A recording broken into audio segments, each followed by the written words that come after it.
This was my first time attracting a client. My coworkers lifted my arm for me. They even pulled up my skirt. Then they taught me how to pose properly. Even though my face showed no emotion, I still drew in my first customer. Because I was very young and very beautiful. The client gave me a huge tip, but I didn't care at all. I calmly burned all the money.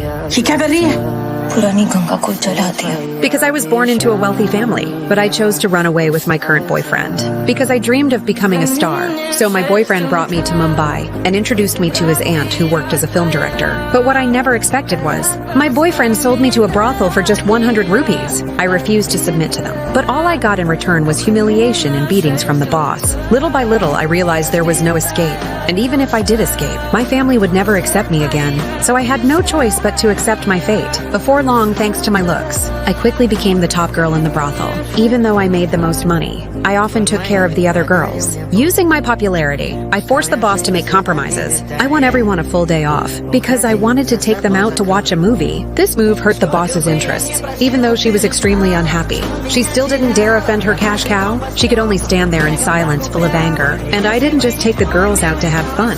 I also helped them write letters home. But everything I did was for a future plan. I wanted to take over this place and become the new owner, no longer oppressed by the boss. But I didn't realize at the time, the boss already held a grudge over what happened earlier. To make up for the losses during the day, she woke me up in the middle of the night and forced me to serve an extremely twisted client. I had no choice but to agree, but I knew nothing about the client. I walked into the room completely unprepared. What I didn't expect was, the man pulled out a gun. Not long after, screams came from the room. The boss outside heard my cries for help, but for double the money. She chose to look the other way. It was also a perfect chance to break my spirit. Only when I stopped making any sound did the boss realize something was wrong. She immediately rushed in with others. Luckily, I wasn't beaten to death, but unfortunately, my face was completely destroyed. I had multiple fractures all over my body, and more than 100 stitches. The girls urged me to call the police, but the boss refused, because calling the police would only mean higher protection fees.